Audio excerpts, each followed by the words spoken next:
Assalamu alaikum wa rahmatullahi wa barakatuh. Good morning, good afternoon, good evening, wherever you are. Welcome to our live Q&A program, where we are trying to give answers to questions that have come up from people who want to study our programs here at Shifa Holistic Healthcare. And we are running these programs starting next week, inshallah. Traditional Medical African Science and Hijama. They're two separate programs which can be taken together for those who want to take them. So the idea is there's a lot of questions that have come up, and we're trying to provide answers to those little questions and doubts and clarifications that people need, and make small explanations as regard what the program entails and what will be learned. For those who are joining us on Facebook, please share the links and tell your friends and other people who you know might be interested to join in. Those joining us on TikTok, we ask that you please ask or share the link so that people will do. And those who are on Zoom already, please remind other people who might want to watch this. Recordings will be provided, inshallah, after the program. And like I said, the idea is we want to give as much information as we can regarding this program. At Shifa Holistic Healthcare Limited, we treat and we train.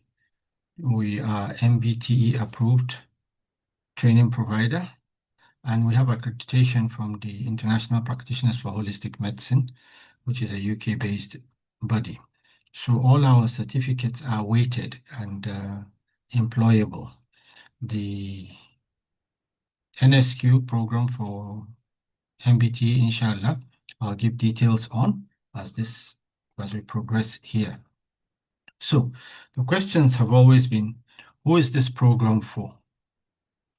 Who should learn Hijama or traditional African medicine science? Well, there are various classes of people, those who want to learn a Sunnah way of treating ailments as a skill and as a profession. You see, all of these are skills and professions that people can use to better themselves and make themselves look better. Sorry, I think there's a filter on this YouTube, on this I don't know how to take the filter off, but it's showing my face differently. And, enhance smooth. No.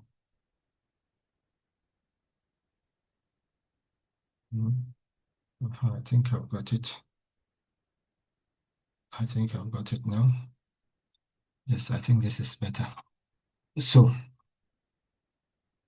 sorry about that.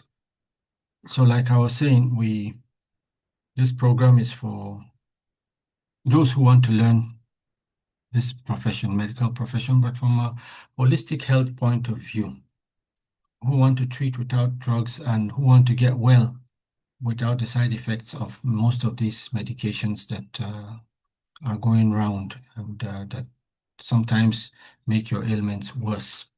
You wake up and you have one little issue and the medication you're given causes a lot of problems. Take ulcer, for example. By the time you take certain medications like omeprazole and things like that, you end up being infertile and all tests will show you normal. But we'll get onto this as we go. So these are the people who want to learn, who want to learn this profession. For doctors, physiotherapists, nurses, acupuncturists, traditional medicine practitioners who are practicing already, that already are in the field and want to improve and add value to what they're doing. And then we're looking for therapists who want to improve themselves, who want to add hijama, because not all traditional medicine practitioners and all do hijama or cupping therapy. And those who are into holistic health care, people who are into massage and stuff like that, other things that people do. So you find that, yes, you can treat your friends and family. You can do so much with this. It's a knowledge that pays for itself once you go in. And this program is also for those who are already into it. You're into hijama, you learned from some friends or from wherever you learned, and you want to be certified. Certification that can be employable by government or government hospitals.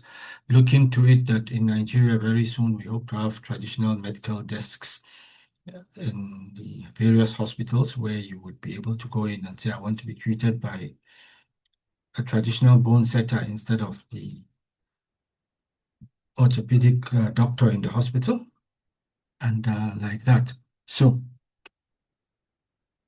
certification, like I said, it's about being certified proper, apart from the knowledge. If you don't have the good knowledge, then whatever certificate you have is of no use.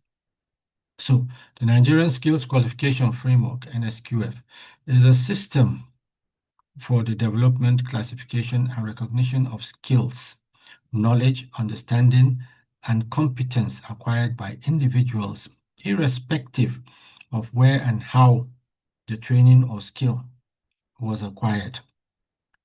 The system gives clear statement of what the learner must know or be able to do, whether the learning took place in a classroom, on the job, or less formally. The framework indicates the capability of different qualifications and how one can progress from one level to another. The NSQF is a structure within which the National Skills Qualification operates. So you see, what this does actually is it's spread to a lot of other professions and skills.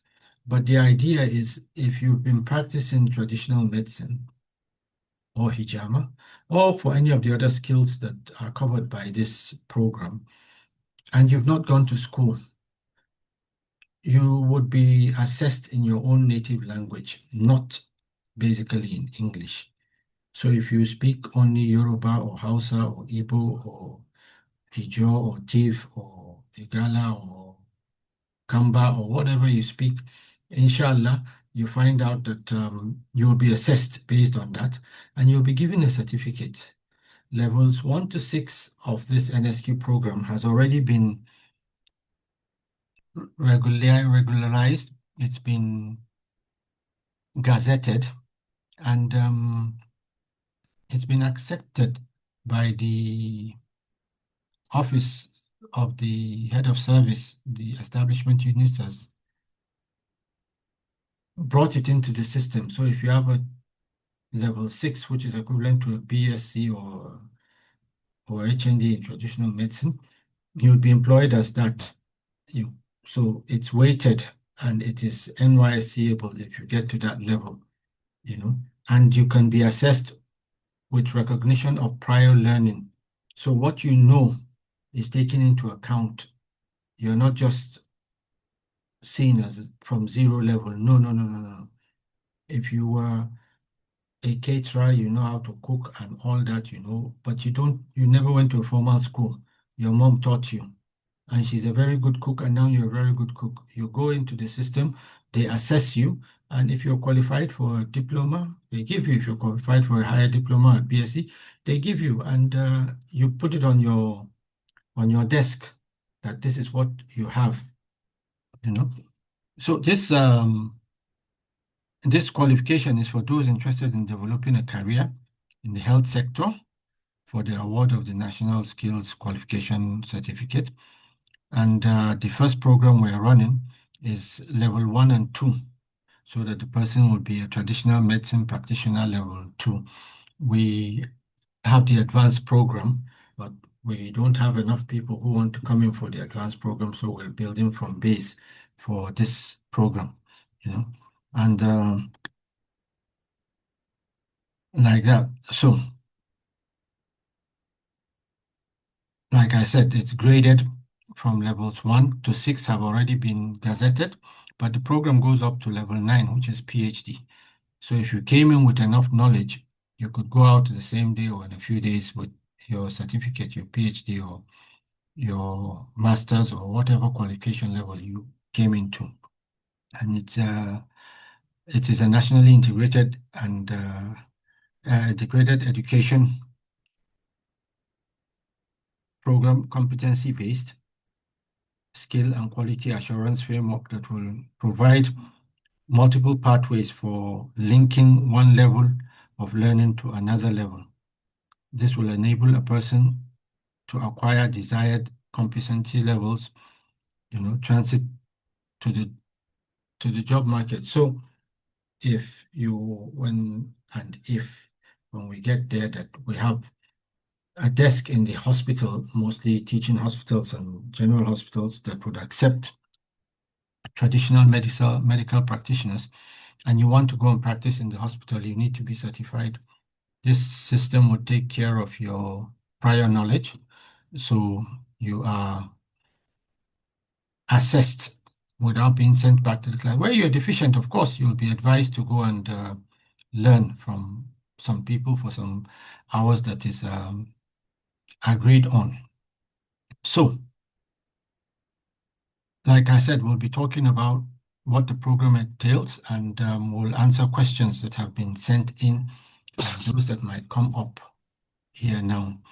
And in traditional medical science, it is believed that disease is actually an imbalance in the natural existing temperament of the body. And this change can happen at any level, whether it's the organ level or tissue level, mental, emotional, spiritual level in the human body. Disease or sickness here is defined as a change in the body, mind, or soul, or a degradation that is beyond that acceptable normal. So, what does this mean, acceptable normal? Just because you feel cold in the morning and it's a cold day does not mean you're sick. It just means the weather is cold, probably. It could be you're sick, but then generally it's acceptable. But on a hot day when you're feeling very cold and shivering, that is not acceptable normal. There's a problem. And this happens to the mind where there's a worry. That is why we talk about mental health care, mental health care, mental health care, and things like that, especially now where things are not as easy as they used to be. So this is what sickness is seen. So you try to bring a balance to the body. Traditional medicine, whether African traditional, Chinese traditional, the Ayurvedic medicines of India, and other traditional medicines, do not see the body the way allopathic medicine practitioners see it. The body is divided into two parts, hot and cold, and so are all the organs. So in traditional Chinese medicine, you hear them talking about yin and yang, which is a balance of hot or cold. Or in our own traditional African medicines, they talk about hot and cold, zafi, sanyi in Hausa, and they tell you too much heat in the body also. In the Islamic medicine, they talk about barad and har, which is same thing, cold and hot. In other medicines, they talk about alkalinity, acidity. It's all about a balance. Once there's an imbalance, there's sickness.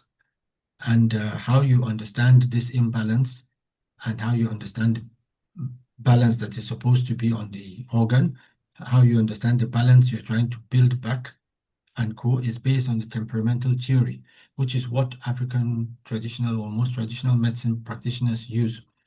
It is very important here to point out that there's a great, great, great difference between herbal medicine and traditional medicine.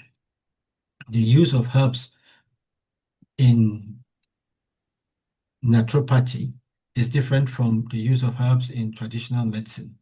In traditional medicine, they base their use based on the temperament of those plants. They understand it. It is a science that is there. It exists. It has always existed. And this science in itself, is something that most or practically all traditional medicine practitioners know. So when you travel to Bielsa and you give somebody the symptoms of, say, ulcer, or the symptoms of what you would call typhoid or malaria together, in traditional medicine, they are all seen as fevers. One is hot temperamental, and the other one is cold temperamental, and cold syndrome or hot syndrome. You find out he'll give you a certain set of herbs that will heal you. If you travel to Tangalawaja in Adamawa State, the guy doesn't speak English. They've never met with the guy in Rivers or Bielsa, and he will give you his own herbs, and they will treat the same thing. And they will give you similar explanations.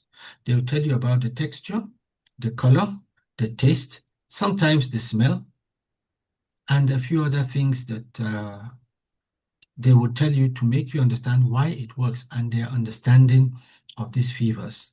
Of course, since we don't know what they're talking about, we can decide to rule them everything we want to, but they are not illiterate. They have a science that is real and it exists, and which is what we're trying, and we try to teach like that. See, in traditional, yes, we've done this. So we're talking now on Hijama. Hijama itself is cupping therapy. Cupping therapy in traditional Chinese medicine has a history that dates about 3,600 years documented written history. In the Arab Peninsula, it's about 2,600, 2,700 years of documented written history on cupping therapy or hijama. The difference between cupping therapy and hijama is what you would term as niya, intention. Hijama means to pull, so it's a blood pulling. So it's more like wet cupping as against dry cupping. But it is a very, very,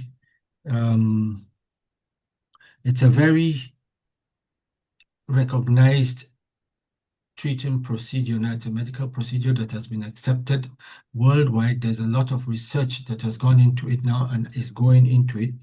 And it cures so many ailments now that science and medicine is recommending it.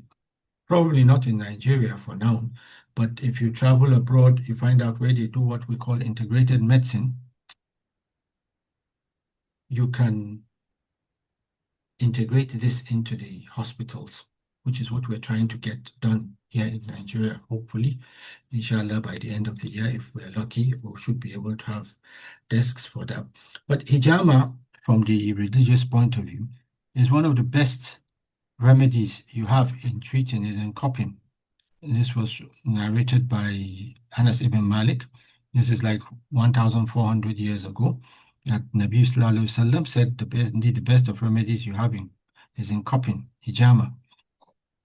You find a lot of hadith that say the talks of Nabi Sallallahu Alaihi Wasallam, and if was something excellent to be used as a remedy, then it's cupping.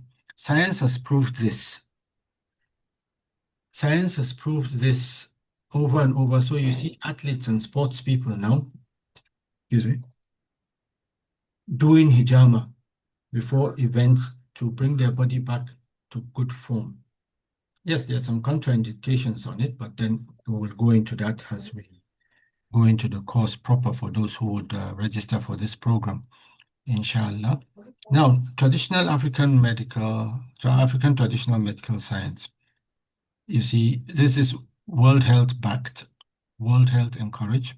Traditional medical science refers to the sum total,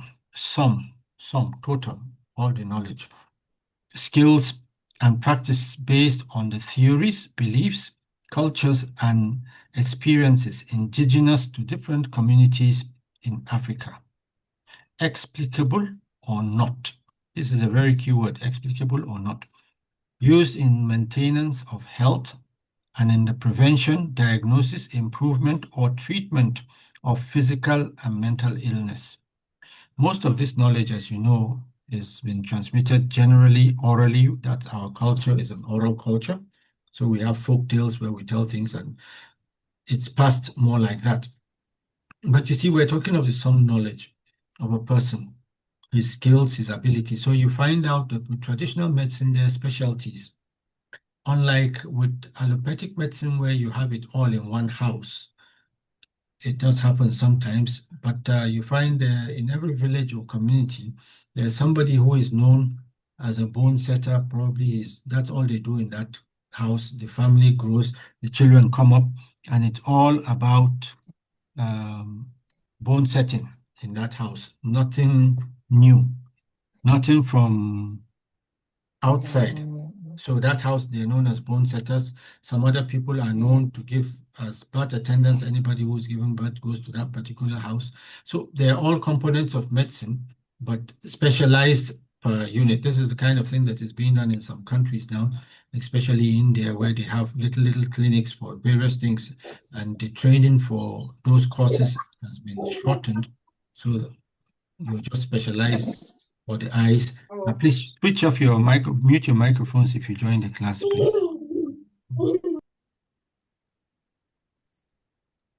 Mm, Okay.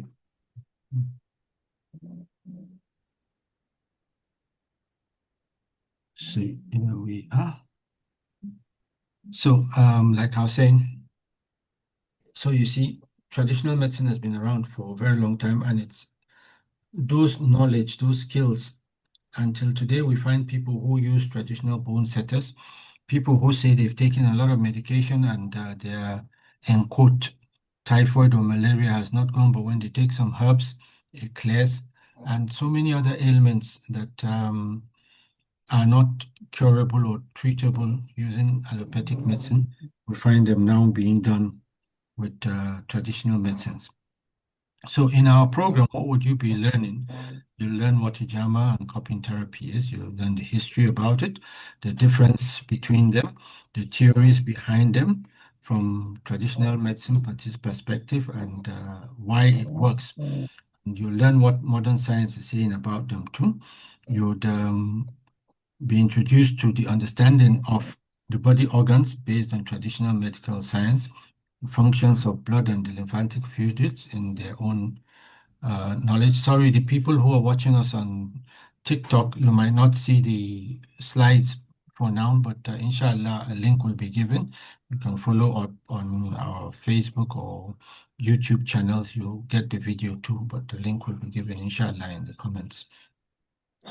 So uh, you learn how communication takes place in these environments between medical practitioners on that field, their teamwork, how they work together and how they refer and things like that, the kind of safety precautions that are taken, basic concepts of anatomy in traditional medicine, basic concepts of physiology, the diagnosis and treatment in the traditional medicine, identification and collection of medical plants, how you dry them, how you store them, and like that. All this, like I told you, is based on the temperamental theory. African traditional medicinal practitioners use the temperamental theory to describe seasons, natural events, body structure, parts of the human body, and internal organs. It is also used in classification of disease conditions as well as differentiation of various syndromes. Temperamental theory is also used in classification of medicinal material and non-material that are used in African traditional medicine. Now, you see, we're talking of material and non-material. Material like plants. There are certain ailments that their treatment is non-material, like counseling is non-material treatment. And prayers come into that. We are all a prayerful country. We go to church every Sunday. We go to the Juma prayers on Friday. We pray 5 times a day. We do morning devotion. We pray for things. And we believe God Almighty will do it for us. But it always comes through somebody. One way or the other, it falls into place. A sick person praying for health ends up finding somebody who will give him or her the medication or the treatment or the care that will bring that wellness. So explicable and inexplicable. Some of these things you can explain. You gave herb, but you said a prayer for somebody and the person got well. How do you explain that? How do you treat exorcism? People who deal with spirits. So they pray over water, they give the person and he heals. They say certain prayers. No NAFJAC will give you a number on that, but then you find out that there are some things that have been recognized that yes, you get to a point where you cannot really explain it, you just know it. And like that. So this is part of it. And herbal medicine preparations, you will learn how to prepare them, which should go together, which can't go together, and why they go together. So consultation and diagnosis, understanding here we're talking about understanding test results because we're now at a stage where people come to you and they will tell you that, look, I went to the hospital and they said I have ulcer, or I have H. pylori, or they say I have fibroids, or I have prostate-related issues, or I have low sperm count, or I'm hypertensive. It comes with results, so you should be able to read these results. Where you're treating a stroke patient, you should be able to at least see and understand what the MRI or CT scan are saying. If you're looking at bone-related issues or lumbar spondylosis-related issues, you have to be able to understand what those X-rays or MIR or CT scan results are talking about. When people come in with ultrasound reports, you should be able to understand what it is and match it to what you might have told them. Sometimes you find out that the traditional medicine practitioner will ask you to go and do a test, not because he wants it for himself, but for you, because he has told you what was wrong and what he has seen, and probably he noticed on the face, he read some doubt, so he'll recommend the test, and when it comes, you'll find out that it's exactly what he said.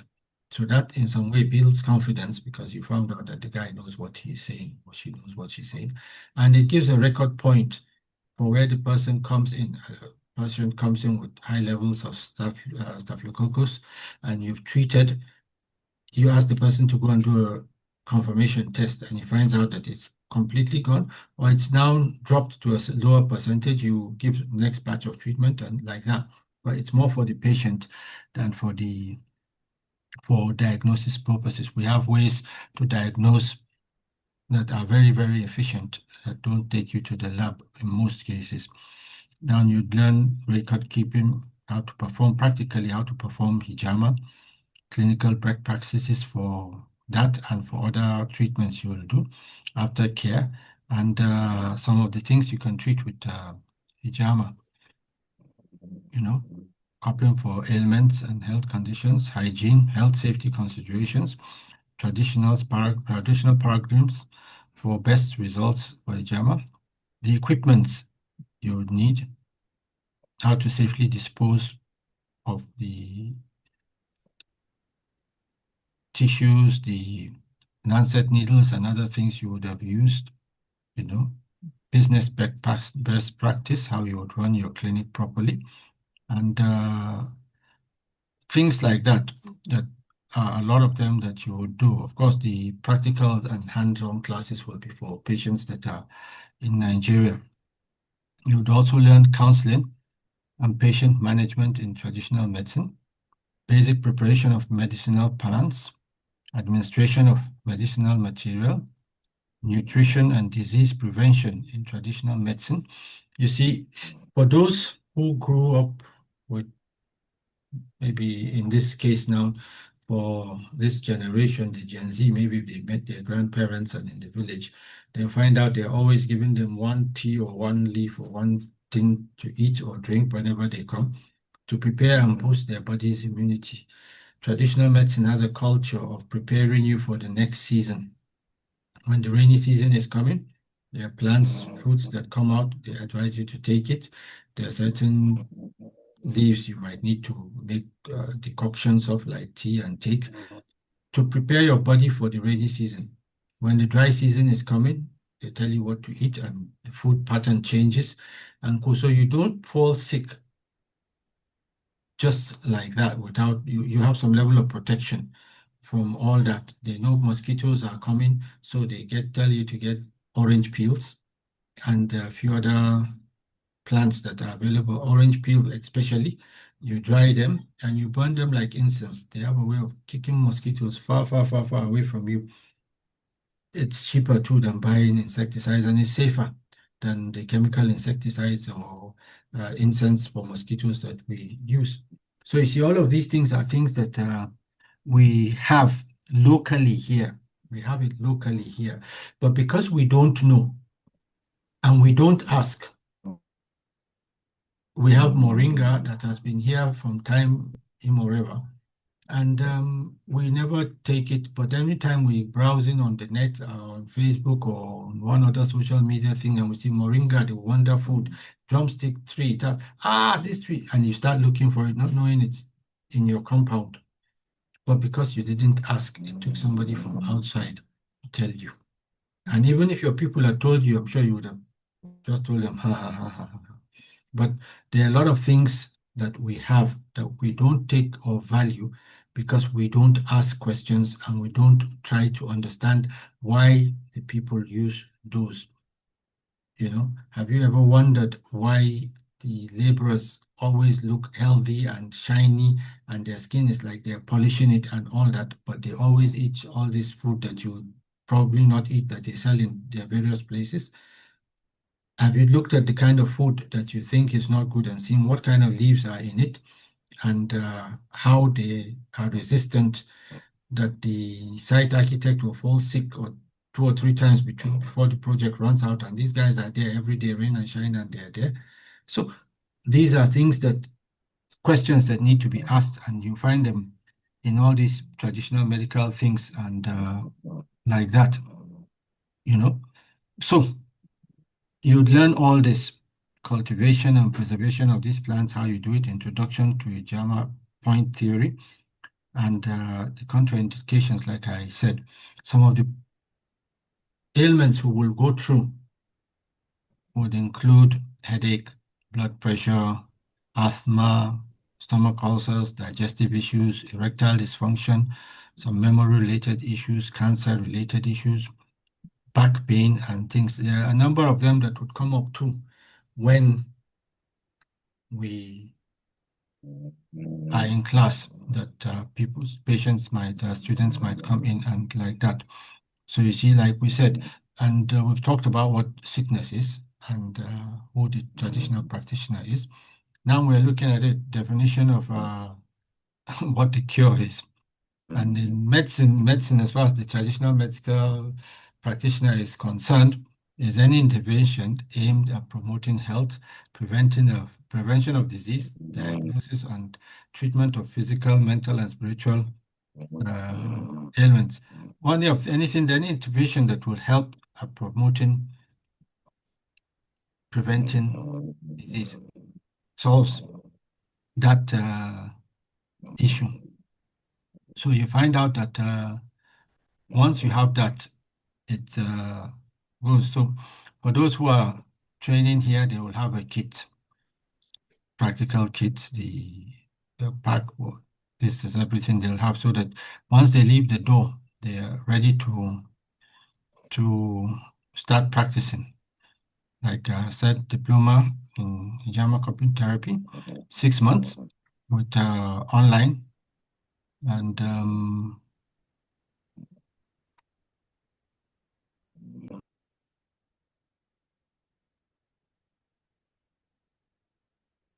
online classes would just have everything online, and there will be a kind of one-on-one demonstration where you actually need your own patient to practice on live, and you'll be monitored, while those in Nigeria would have an online practical class. Same thing for the traditional medicine classes. The online has to do mostly with identification of plants and categorizing them yourself and things like that. And then we have a combined course where you can do both of them, but it's 9 months. So you have the diploma for traditional medical science, 6 months, and that of Hijama, 6 months. But if you're doing a combined course, it becomes 9 months because some of the classes are the same. And all practicals are at the facility in Kaduna, here in Nigeria. Our contact, some of these documents, like I said, will be given to you, inshallah, at the end of the program. So, but these are, or this is what the program is all about. And like I said, we're looking at two things today, this and the questions and answers, questions that have been asked. I would now go on to those questions that have been asked that we have documented. If there's any question that is not there that you want to ask, you can send it in as a text, and inshallah we would look at answering it immediately or through the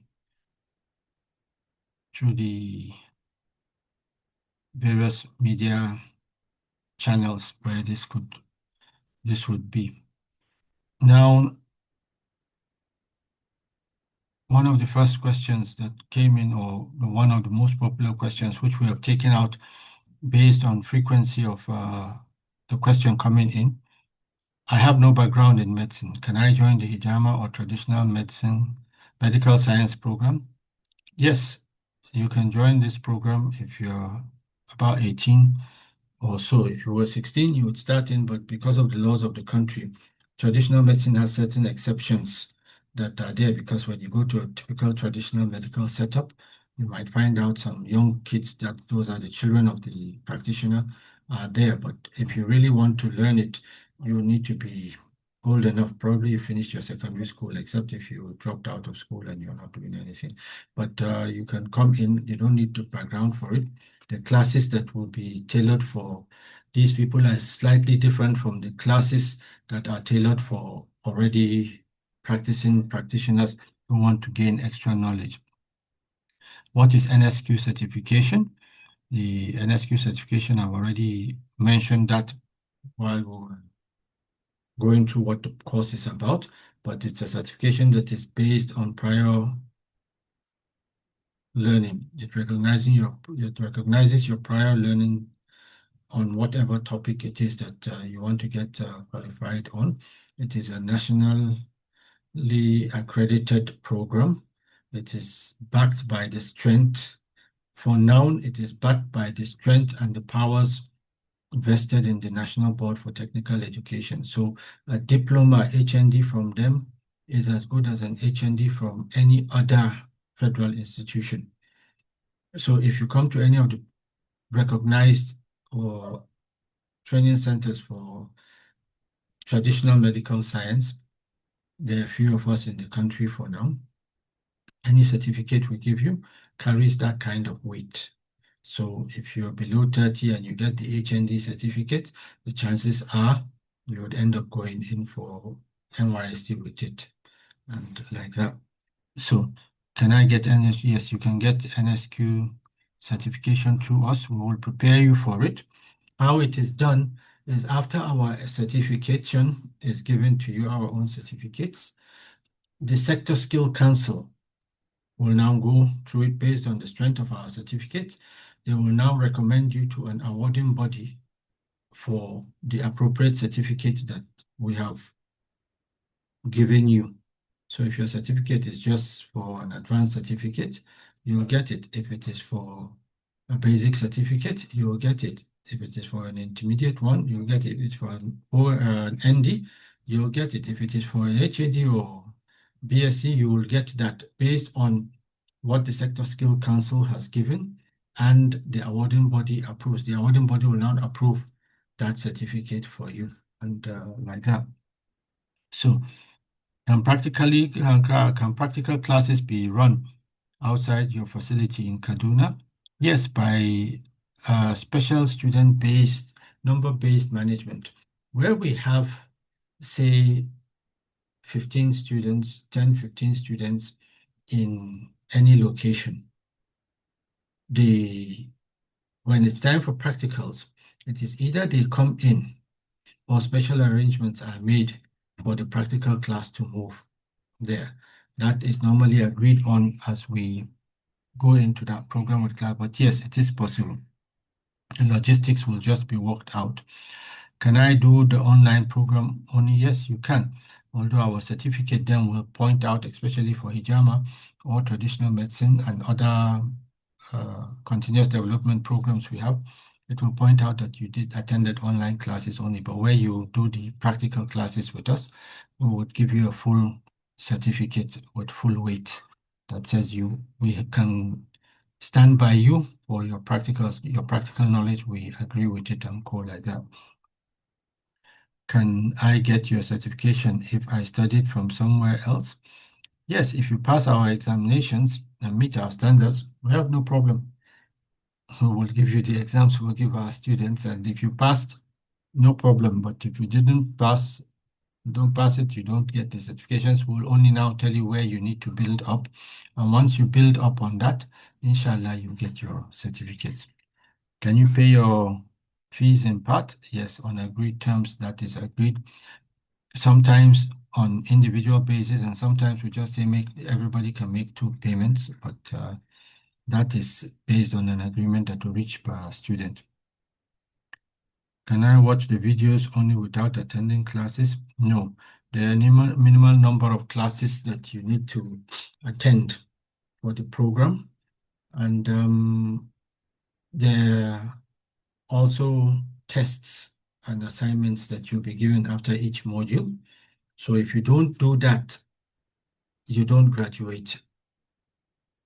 If your course is 9 modules and you only do assignments in 4 modules, we leave you there and the class continues. Whenever you're ready and the class is running, you would go, or you go and watch all the videos for that particular course.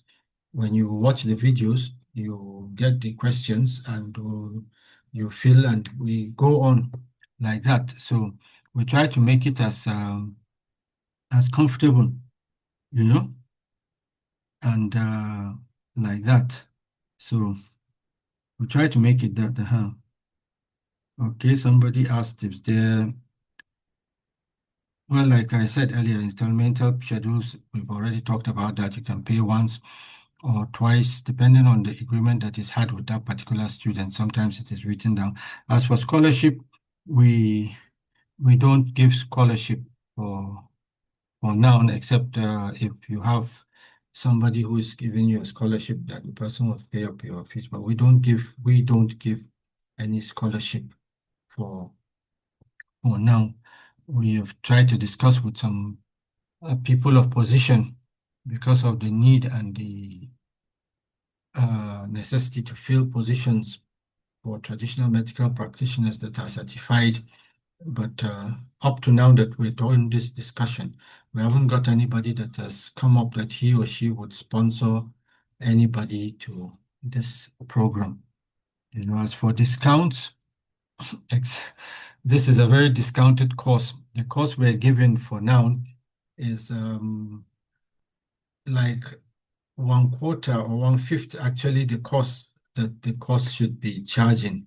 And if you look at people who give you the same thing, actually less than what we're doing, they charge you quite a small bit. But we won't go into that here now, but I'm sure you could do the research. If you fail to do your assignments, what will happen? You will not graduate until you finish. So however long it is, it's just that after a certain period of time, we could now look at other things. So, but it is all discussable. You see, the other point that people don't look at when they look at cost of programs is the payback on investment. Let us take Hijama, for example, and let us take a figure, it's higher than our fee for now. But let us assume 400,000 naira for the program. Now, at the end of it, you can practice hijama. You can treat certain basic ailments with it, especially the sunnah hijama. And for a female, I've seen females who recovered their money back in 1 month. 400K, you're charging 25 to 35,000 per session, depending where you are. If you're in Abuja, you'll be charging up to 50,000 per session, if you like. If you're in places like Kaduna, you'll be charging somewhere between 25 to 35,000 per session. So let's take 25, no, let's even take 20,000 per session. By the time you treat 10 people, you've got 200K. By the time you treat 20 people, you've got 400K back. Anything after 20 people is all profit for the rest of your life, except when you come for the advanced diploma to really learn more and other complex treatments you can do using it. So it's not really expensive when you come to look at it. I've seen people who have gone to pay for programs in the UK, paying up to £1,000, and they don't get half of what we offer. Of course, some of them claim they didn't know, we didn't advertise them, but then that's why we're trying now very much. But the bottom line is your money will always come out. So it's not about expensive. It's about I want to learn and I want to treat people, and inshallah, I want to get it. Like I said, for the female, it's even quicker because all she needs to do is go to a place and say, look, I'm female and I can do this and I can do that. So, and yes, we will give kits to students for copying. These kits are plastic, 24. Will the hijama kit be used for fire copying? No. We're giving you kits that is a 24 kit per 24 cup sets, plastic sets. For fire copying, you need glass sets. Yes, in the class, we will teach you how to do fire copying using glass cups, probably using copper cups, which they have. And if you're in the class for the practical, we'll teach you also how to use other ceramic cups and other things for fire cupping. Fire cupping means you're creating the vacuum using fire source. And the main challenge with fire cupping here is the cost of the cups. Getting them here is very expensive. And if you have a fidgety patient and you're treating on a bed without carpet, soft carpets under, you could break a lot of cups. And it's not more about breaking the cups, it's the possible injuries that can come up. But yes, we will teach fire cupping in class, and but we will not give glass cups because they are very expensive, but we'll give you a 24-piece plastic cup set, which is the most popular here. But we will equip you for that. And in the advanced course, we will teach further on various types of cupping you can do with fire cupping, the flowing cup and the, things like that. We'll also teach you water cupping and oil cupping in the advanced class. So we'll be giving lecture notes. Not really, we expect you to take your notes from the classes that would be there, whether you're live in the class or you are watching the video. We expect you to take your own notes.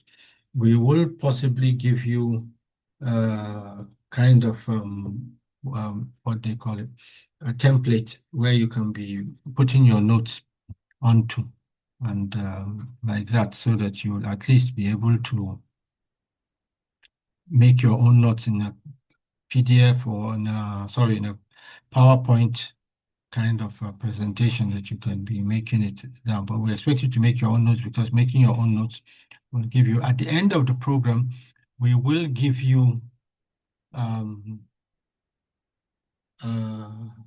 treatment guide for some of the ailments we had mentioned that we will take. For any ailment we take in the class, we'll give you a treatment guide for it. If it's in the Hijama class, we'll give you the points to treat for that, and some herbs that you can give to patients that have that. Now for the herbs, we would normally at this point give you our own prepared herbs, and for some very few, we'll tell you how to get, because we have to be sure to protect you and ourselves from anything that will come. Because when you're taking responsibility for anything, you need to be sure that the person is doing what you want. But we will give you, for certain ailments, this is just give the patient this, do this, and do that. And in some other cases, they are already prepared and tried and tested medications that at this level you might not be able to prepare it because you don't have the science behind that particular type of preparation. But as you go on and you keep learning, because with medicine, like every other thing, you need to keep updating yourself. There's always something new. There's always a new herb that can do something that maybe you've even been seeing it, but you don't realize. So like that, we encourage that type of talk and things. That's why we give you something that you can fill in and make your own notes, you know. Are we giving any treatment guides? Yes, I just said that you'll be given that. It's a editable document that you'll be keeping for yourself. Now, what is IPHM? IPHM is the International Practitioners for Holistic Medicine. It's a UK-based accreditation body that accredits practitioners. It also accredits trainers. For us at Shifa Holistic Healthcare, we are both. We are accredited as trainers and as practitioners. So we are covered both ways. And the advantage of being a member of the IPHM is, should you travel anywhere, your identity card and what allows you to treat, that certificate you have. So you might just need to follow their laws, assuming you want to practice there. If they say you need insurance, then you need insurance. And the insurance in most countries that IPHM covers would give you some sort of discount. And nobody will come and tell you you're not qualified. The only thing is those regulatory laws that you might need to meet up, which does not now involve IPHM directly, but they've given you the clearance that you can do this, and they've certified that, yes, you're qualified to do it, and based on that qualification you have. It's just like the NSQ certificate. It is internationally accepted. You find the same program in India and a few other countries that have this National Skills Qualification Framework gone in. For those who have joined our social media groups, especially on Telegram and on WhatsApp, I'm sure you would have seen the operational manuals from MBTE and explanations on what the NSQF is all about, really, and how it came about and the benefits to it. But basically, these are the most of the questions that were asked that we tried to put together and like that. But inshallah, if there are no more questions, I believe it's 4 o'clock. Now we had hoped to spend 1 hour here, and I believe we've covered everything we need to cover. Well, now we look forward to questions. We have our Facebook pages. We have a page on TikTok. We are on WhatsApp and on Telegram. And inshallah, we'll try to share as much as we can. If you are following on Telegram, on Zoom, then of course, if you go onto Facebook and you search for at Shifa Holistic Healthcare, I'm sure you'll find us. Or you search for my own name, Walid Shauki Mukarim, you'll find me and you'll get there. And for TikTok, we're there too. If you send us a DM or a message, we'll give you links to our social media groups where you can link up and you can get the form. Our forms are free. Registration form for the class is free. We're not charging you for that. It's just the course fees. And like I said, in most cases, we appreciate full payment, but in many cases, we just divide it by two and the patient pays twice, the student pays twice, sorry, and like that. So if there's no other question, then inshallah, I'll be ending this discussion for now and looking forward to questions from our social media channels and like that. Like I said, you can reach us on Facebook, you can reach us via our TikTok handle, and on Instagram, I think it's Malam Walid at Malam Walid. But that's just that. For the groups, of course, you need the link like that. So when you get the link, please share it to other people who you feel might be interested in this program. So thank you very much. It's been nice having you here, and